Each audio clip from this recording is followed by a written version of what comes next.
In 2022, the head of a statue of an ancient serpent deity was discovered in Palestine. This archaeological find was a landmark event for the region.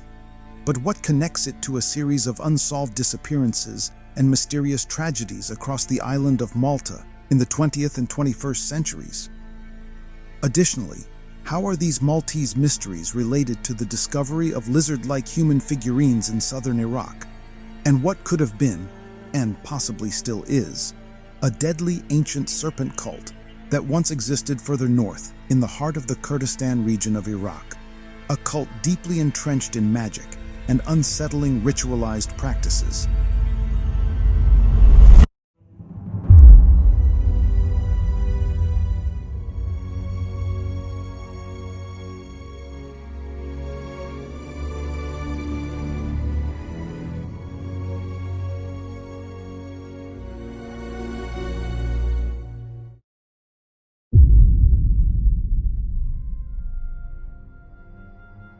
Welcome to my home country of Jordan. Within it is one of the world's most sublime, hostile, yet mysterious locations known to man, known as Harrat, or, in English, the Black Desert. Spanning from Jordan to Syria, as well as northwestern Saudi Arabia, this area is characterized by dark volcanic rock formations and a harsh, arid environment, hence its name. One of its greatest mysteries concerns geoglyphs that not only offer insight into ancient human activities that may go back to pre-flood days, but also connects a 2022 Gaza discovery with theorized alien artifacts, with the disappearance of 30 Maltese schoolchildren 82 years ago. During the 1940s, there were reports of a number of anomalous occurrences linked to the Saflieni Hypogeum, a vast ancient subterranean necropolis beneath Malta. Although largely considered an urban legend, the most significant mystery associated with this site was corroborated by a report that appeared in the August 1940 issue of National Geographic magazine, where allegedly a class of 30 school children and their teachers vanished. In later years, this mystery, along with other strange anomalous occurrences in the area, has been linked to the existence of a race of ancient serpent-like entities who were once worshipped in the Mediterranean and Levant. It was in August 1940 when Nat Geo featured a controversial article that implied that something nefarious both above and below the catacombs is occurring, especially since the British deemed it necessary to detonate several sections of it after the disappearances. On a side note, Malta was a British colony from 1814 to 1964, so important decisions regarding the management of its archaeological heritage had to be approved by Westminster in London. According to lore, it is said that for many weeks after the incident, the parents of these children claimed to hear their wailing from underground across various parts of the island. However, despite numerous excavations and searches, they were eventually declared deceased, which begs the question: why, along with the Maltese authorities, would the British, who apparently ordered the caves sealed, hamper their own search efforts? Were they really trying to find who were lost, or trying to keep something from being found? To answer that question and explain how it is connected to archaeological finds in Palestine and Jordan, we need to travel forward to 1961 and an article published in the Journal of Borderland Research.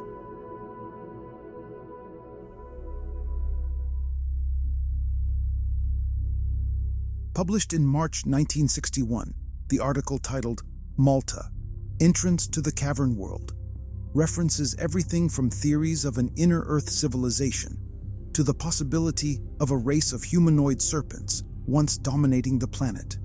The piece focuses on the anomalous nature of the Hypogeum and how the Maltese archaeological authorities may be complicit in keeping fringe aspects of its existence hidden.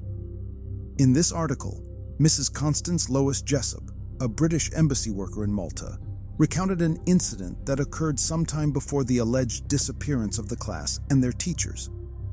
Jessup decided to venture into parts of the cavern outside the usual tourist itinerary without a tour guide. Here, she claimed to have encountered giant humanoids and, in the darkness, felt something wet and, according to some retellings, lizard or amphibian-like, slither past her in the dark before she escaped. When Jessup returned, sometime after the disappearance of the kids, the tour company denied any knowledge of the previous tour guide's employment, who had allowed her to explore deeper into the maze. And now today, in 2024, the organization Heritage Malta, the Maltese agency for museums, has dismissed her story as nothing more than an urban legend, simultaneously dismissing her story as well as the existence of a lost class of elementary school children. The Maltese authorities have been consistent with their understanding of the strange events that had allegedly occurred, stating that the lower levels of the Hypogeum she described simply do not exist. However, according to fringe researchers Riley Crabb, writing in 1960, and Dr. Gordon Allen in 1966, there are multiple unofficial sources that state the lower levels of the catacombs do exist and link to a network of tunnels that stretch for hundreds of miles, even connecting to the catacombs below the Hill Vaticanus in Rome. This all implies that not only could the Maltese and the British be aware of something abnormal about the cave system, but also numerous other global organizations.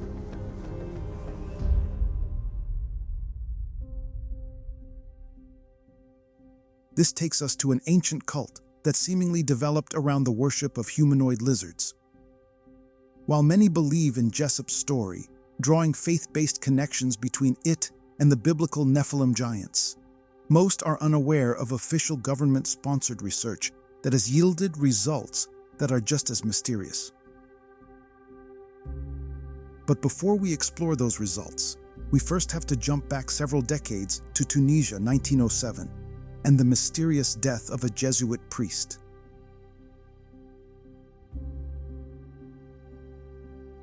This priest, a Father Emmanuel Magri, was not only one of the first senior academics to officially study the Hypogeum, but it was his research that laid the initial groundwork for all what we know about these catacombs today.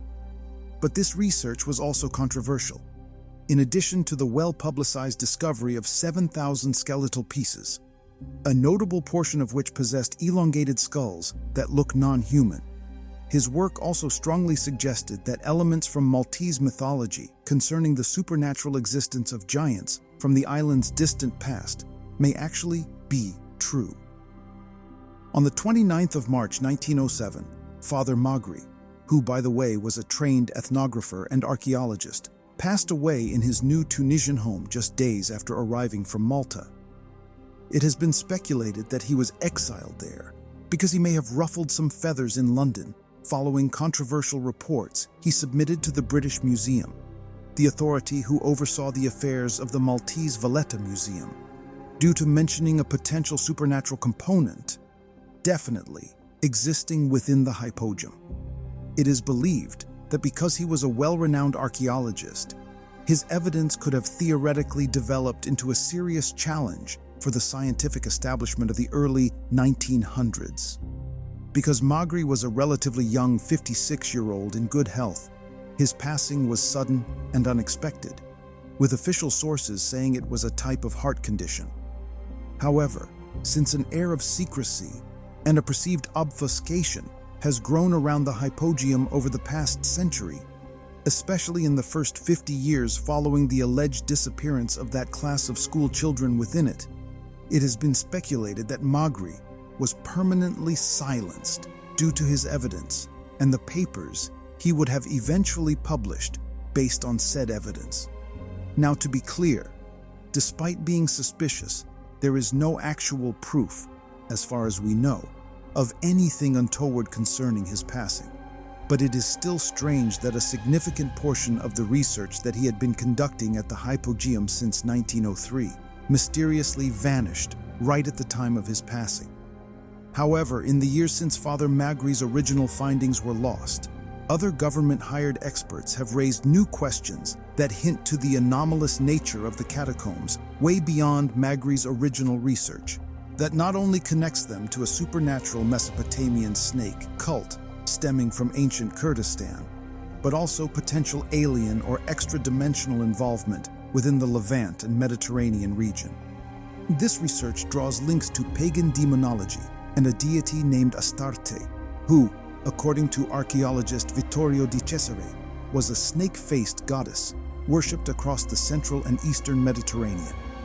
And this entity, or its worshippers, we will find, may not only be indirectly responsible for the disappearance of that elementary class, but also the mysterious demise of a German tourist in 2019 near to one of Malta's other catacombs, known as the Realm of the Dead. But before we discuss how, we first need to travel to Gaza 2022 and a landmark discovery of the statue of an ancient deity tenuously connected to a serpent cult and a mysterious ancient group of hierophants known as the Serpent Priests.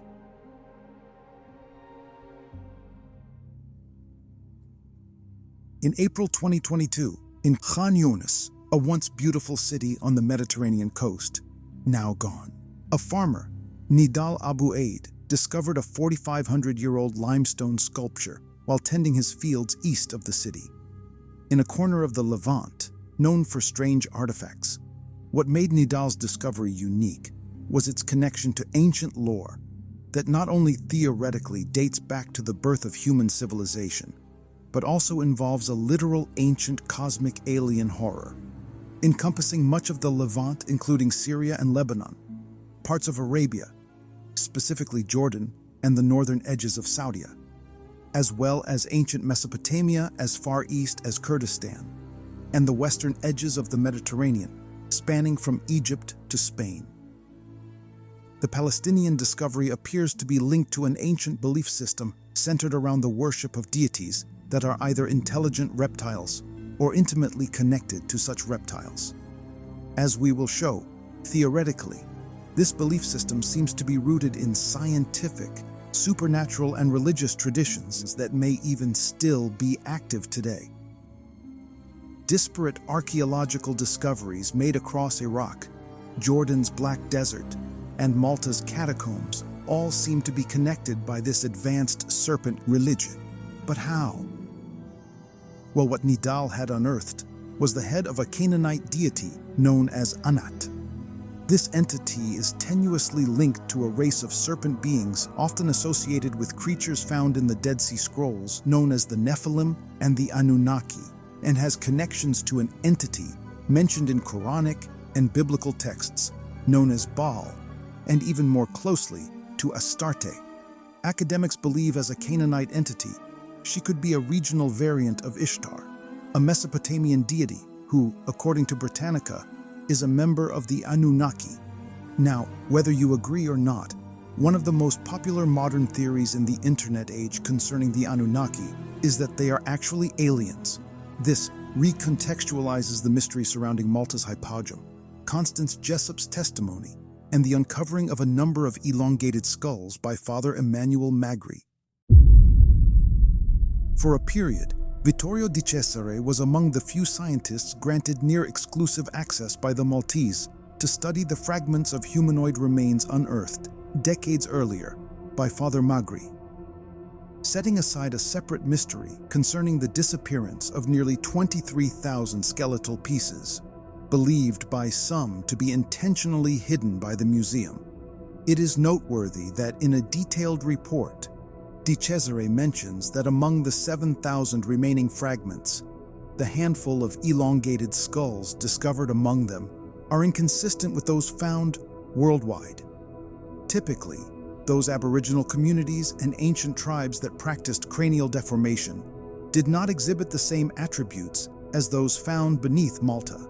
Di Cesare states that if the remains of the altered individuals were assembled into a complete skeletal form, they'd have the look of a man with a reptile bearing, and that this morphological appearance, although natural, is attributed to their worship of the ancient entity Astarte. They were in essence her serpent priests. As an explanation for their deformed look, he first explains that Malta was a center for medicinal magic, based around the worship of this entity. Since, classically speaking, snakes have always been associated with the subterranean world, a Hypogeum dedicated to this serpent goddess was the right place for a group defined as the Serpent Priests to exist. He adds that this tradition of the serpent priest originated in the Ubaid civilization, in what is now known as modern-day Kurdistan, but around 5000 BC. And this is where it gets both interesting and terrifying, especially if you don't like horror of the body kind. He states, "Perhaps the skulls found in the Hypogeum and examined during our visit to Malta belonged indeed to these priests. As mentioned before, they present an accentuated dolichocephalus, which is particularly the center of our analysis. The long head and drawn features must have given a serpent-like appearance, stretching the eyes and skin. Lacking the lower part of the exhibit, we can only speculate, but the hypothesis can't be far from reality, a reality worsened by the fact that such deformities certainly created walking problems, forcing him to slither.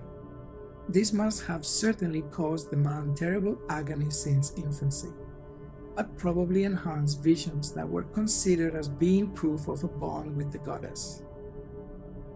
In other words, this extreme binding caused extensive physical deformations from head to toe, turning a regular human into something that looks like a lizard-shaped beast. The pain caused by this binding in turn gave these priests a transcendental or heightened sense of reality, allowing them to commune with this serpent deity. But de Cesare's analysis doesn't end here. Even though he is not a fringe theorist, he raises questions that many believers in the arcane would also raise, like, were these serpent priests even from Malta? Others would suggest that these priests could be from an inner earth, outer space, or an entirely different reality altogether. Furthermore, although de Cesare doesn't mention Iraq beyond it being a hub for the serpent priests, and we are unsure if he mentions it elsewhere, we can't help but draw our own connections between Malta's skulls and the unsolved mystery surrounding the 20th century discovery of several 7,000-year-old artifacts which appear to represent humanoid figures with reptile features. Coincidentally, these figurines also date back to the Ubaid period, and till this day, academics and historians have yet to come to a consensus on their meaning. Could they possibly be miniature representations of these priests? The Ubaid Lizardmen figurines, found in archaeological sites in southern Iraq, may have held religious or cultural significance, possibly representing deities or mythological beings worshipped at that time. Dated to around 4500 BC, these two and others found at neighboring sites are known as lizard figurines due to their appearance. So to summarize, it could be circumstantial and coincidental, but evidence of lizard-like hominids with elongated skulls connected to various pan-regional deities have been unearthed almost globally, all dating back to the Ubaid period. If so, how widespread was this snake cult? From the southern Mediterranean to ancient Mesopotamia, and even in ancient Egypt, how come still next to nothing is known about them, at least when compared to other ancient transcontinental belief systems? Even Astarte herself is a virtual unknown in the modern world. As an ancient Semitic deity associated with conflict and strife, Astarte is also believed to be a sibling of Anat, whose statue was recently discovered in Palestine, as mentioned earlier. According to some historians, these siblings may even be regional variations of the same entity and daughters of Baal, a notorious figure rightly or wrongly associated with child. Notably, when the statue of Anat was discovered, she bore a serpent crown, solidifying her connection to such serpent beliefs and her sister's link to reptile worship. Before the arrival of Islam and the other Abrahamic traditions that demanded the belief in one God alone, Astarte was worshipped in various forms across the ancient Near East, including by the Phoenicians, Canaanites, and ancient Egyptians. Although there is a destructive side to her lore, she is also associated with reproduction and the creation of life. The question is, what kind of life? Human, lizard, or even a hybrid of both? The answer to that might be found in Jordan's Black Desert, But a more pressing question needs to be addressed first. Is it possible that, even if stories concerning direct contact with ancient subterranean giants are not true, there may still be an ancient serpent cult active in the Mediterranean in the 20th and 21st century?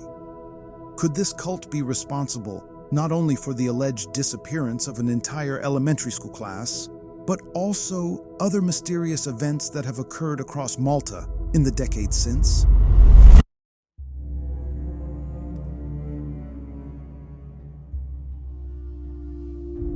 In this next chapter, before delving into the Black Desert's mystery and its connection to Malta and Palestine's ancient serpent deities, we must approach a modern-day mystery with extra sensitivity due to its ongoing investigation.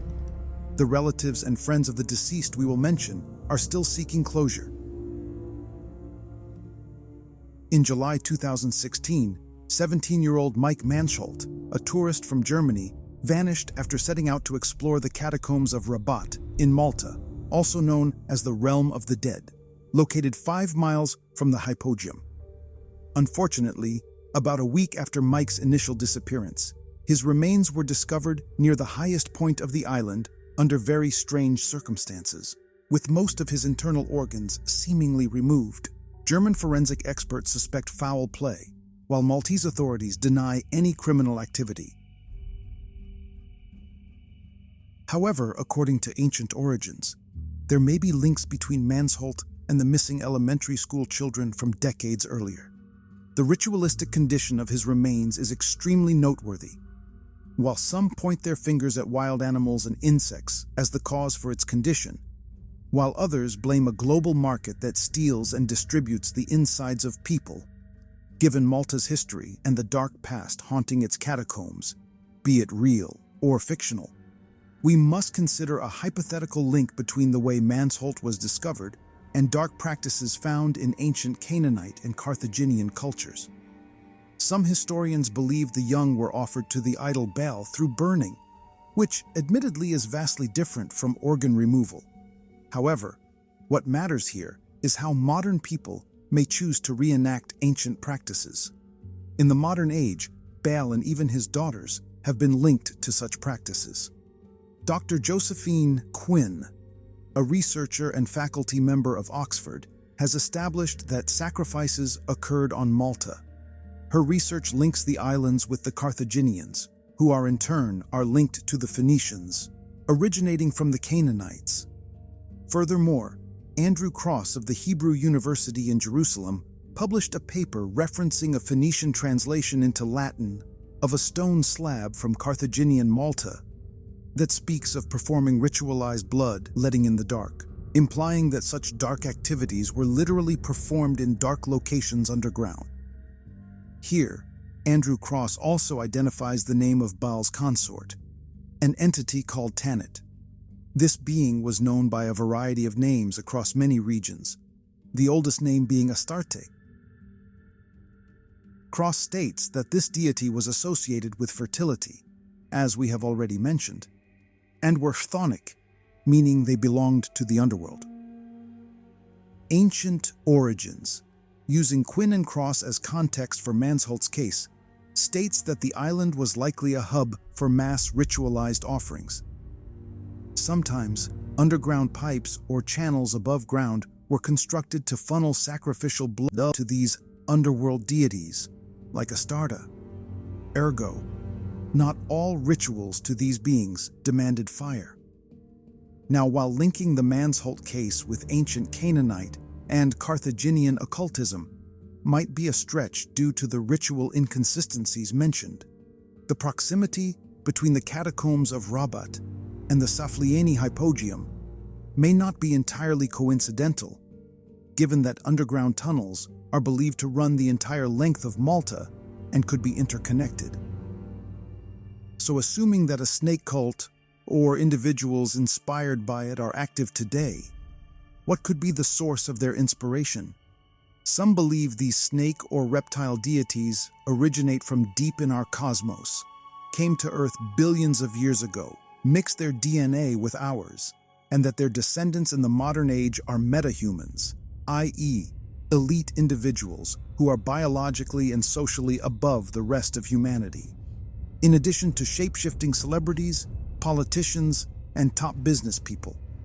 Pop theorists and brands like the History Channel have championed variations of this idea, sometimes to detrimental effect. This brings us to Jordan's Black Desert.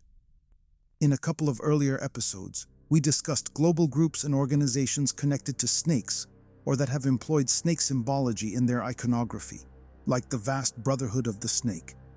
Links to those episodes can be found in the description box below. Now today, in this episode, we have explored the possibility of ancient cult and extraterrestrial activity, potentially linked to serpent worship, and the chimeric joining of humans and reptiles in ancient Malta and Mesopotamia, both figuratively and literally.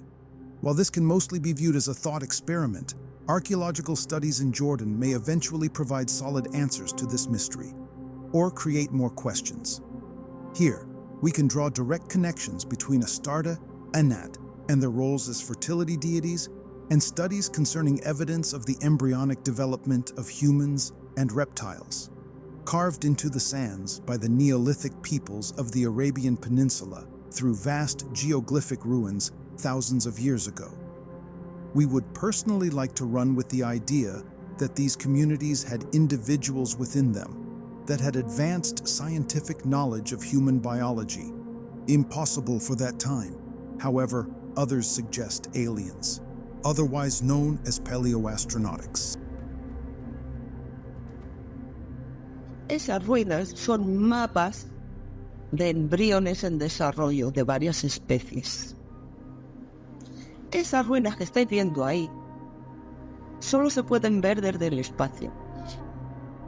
Meet Virtudes Pontes Sanchez, a seasoned archaeologist with 28 years of experience.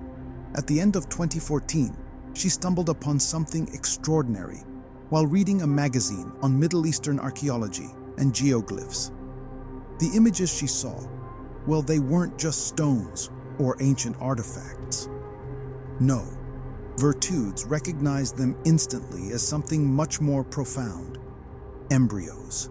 And if that was not anomalous enough, not just normal embryos, but a set of human and lizard embryos, large-scale motifs scattered across ancient Arabia's various desert landscapes.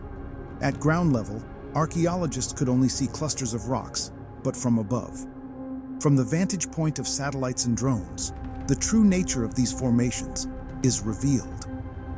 Cellular, embryonic, and biological representations, telling a story that has been hidden in plain sight for thousands of years. To be certain on what she was seeing, Virtude spent months buried in the libraries of various biology faculties to verify her groundbreaking thesis. And then, on January 20th, 2016, she took to social media, seeking the expertise of biologists worldwide. Among them was Santi Prado, who played a crucial role in gathering a team of scientists to support her claims. By mid-2018, her and her team were engaging with experts globally via emails, video conferences, and endless discussions, and by 2020, they had a positive response from the Jordanian embassy itself. For those who don't know, a geoglyph is a large design or motif created on the ground, typically made by arranging stones or by carvings into the earth. These designs are often so large that they can only be fully appreciated from an aerial view. So what do the Jordanian geoglyphs represent? Are they connected to ancient scriptures, apocrypha, mythology, or legends from the region? Resembling embryonic forms, they might be seen as evidence of ancient, advanced knowledge and possible extraterrestrial influence. Right now, work is undergoing to figure this out, as millions of stones scattered across Syria, Jordan, and Saudi Arabia could all be puzzle pieces to a giant mystery. On the surface, it appears that ancient human or extraterrestrial technologies, possibly more advanced than our own, could have assisted in their creation. And in coordination with Jordanian authorities, Archaeologists have dated these formations to approximately 8,500 years old. Sanchez's identification of these geoglyphs as representations of embryonic forms suggests an advanced knowledge of biology in ancient times. This perspective aligns with a broader theory, which posits that extraterrestrial beings visited Earth in antiquity, influencing human development and culture. Proponents of this idea, such as Erich von Däniken, argue that ancient texts and archaeological sites provide evidence of these encounters. Von Däniken's work, which has been both popular and controversial, suggests that many ancient civilizations had contact with advanced extraterrestrial beings who shared their knowledge with humanity. The geoglyphs in the Black Desert, according to Sanchez, could be interpreted as remnants of such alien experiments or teachings. This idea of extraterrestrial influence is not new and has appeared in various forms of media throughout history. For instance, the ancient Sumerians spoke of the Anunnaki, who we have already mentioned in this episode, and according to some are bipedal lizards who engaged in a scientific project to merge humans and reptiles into a singular chimera, tying directly into the serpent priest theory, and the role Astarte and Anat could have had, born as deities or aliens associated with birth and fertility. So when it comes to the Anunnaki, these beings were believed to have played a crucial role in the creation and advancement of human civilization. Sanchez's work could be interpreted by some, but not necessarily by her, as a modern continuation of these ancient myths, suggesting that the geoglyphs she discovered are evidence of the Anunnaki's presence and their biological experiments on Earth. The late Zechariah Sitchin, who has garnered both loyal followers and harsh critics due to a less than academic understanding and dubious approach to Sumerian mythology, believed that the Anunnaki bloodline still lingers on Earth. He cited a 2001 study that was reproduced in the journal Nature, which found that the human genome shares 223 genes with bacteria, genes that do not exist in other species. Sitchin argued that this study provided a scientific explanation for his theories about the human alteration process conducted by the Anunnaki, suggesting that there is something fundamentally not natural about human biology. This leaves us with a question in 2024. Is it merely a coincidence that the Jordanian desert landscape features vast geoglyphs seemingly illustrating this process for humans and reptiles? But additionally, could the serpent priests of Malta's catacombs, with their elongated skulls, be a symbolic or literal representation of this same process and its human-reptile outcome? Taking this a step further, Sitchin's ideas about the lingering influence of the Anunnaki bloodline have been extrapolated by some to suggest that these ancient beings may have established secret societies that persist into the modern age. Some proponents even argue that these secretive groups conduct rituals that mirror ancient sacrificial rites, often invoking satanic symbolism. This unfortunately puts the potential fate of those who have disappeared in locations now associated with the serpent priests, for example, in a far darker light. This controversial and speculative notion posits that the elite, potentially part lizard, as per some interpretations, maintain their dominance through these hidden practices and ancient knowledge passed down through generations. On a side note, the fascination with serpent cults predates the 21st century. For example, H.P. Lovecraft's extremely influential Cthulhu mythos, written in the early 20th century, drew heavily from established Middle Eastern lore, twisting it into a horror narrative with just enough semblance to reality to sound convincing. In Lovecraft's tales, reptilian entities such as the great race of Yith and the serpent people of Valusia play significant roles. Lovecraft's writings coincided with a time when ancient mysteries from the Orient were capturing public interest. Early 20th century European explorers and writers were uncovering secrets from North Africa and the Middle East. This period blurred the line between fiction and reality, with real-life mysteries being uncovered in places like Malta, Egypt, Jordan, and other parts of the Orient. Ignoring the comically large and ridiculous world-devouring cosmic entities he wrote about, some believe even to this day that Lovecraft had access to occult knowledge regarding the smaller jinn and cryptids, which he tried to warn his audience about through his mythos. But that is a discussion for another episode.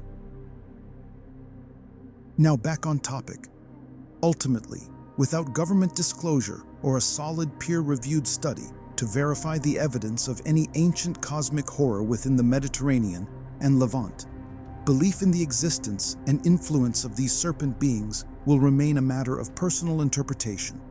While significant work is being done, it is clear that more research is needed, and this need highlights a more immediate issue. Many archaeological mysteries across Asia and Africa are at risk of being lost due to poorly managed tourism, neglect, and conflict.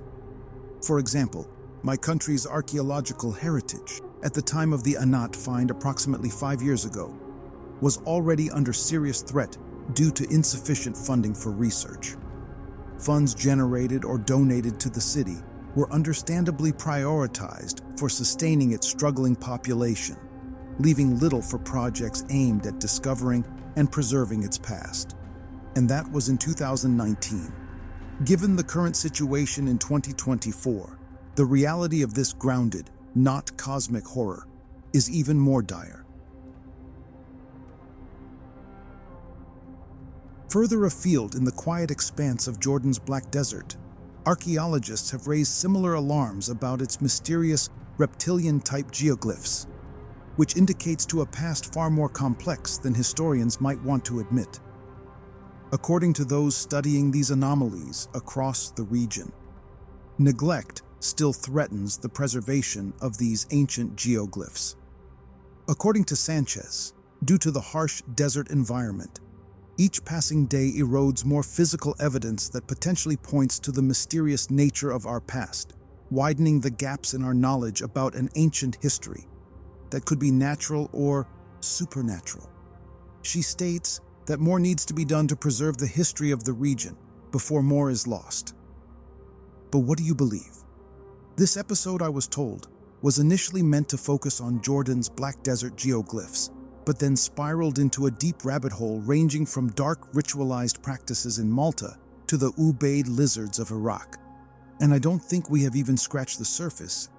Hence, why this upload is late, since the guy behind the channel insists on pretty much doing everything himself, except the voiceovers.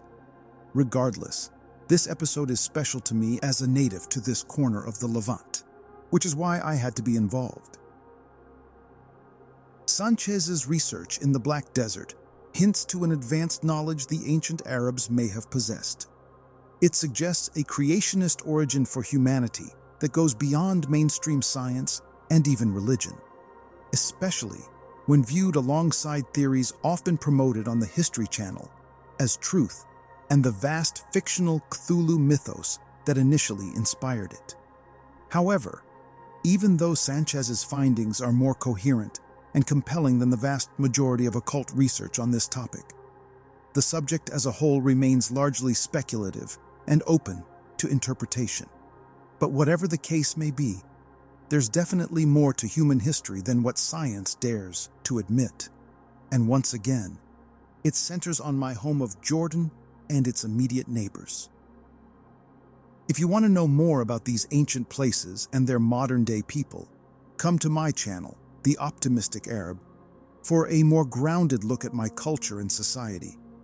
But before you come with me, make sure you are subscribed here on the Mysterious Middle East, and give this video a thumbs up to show your support in anticipation of more mysteries that delve into the dark and the arcane, where, inshallah, we will next study some twisted encounters between international servicemen stationed in the region and demonic dogmen or hellhounds, as well as other topics in the future, like the secret development of fringe and occult-based technology, time anomalies, jinn encounters, and other high strangeness, plus your own suggestions.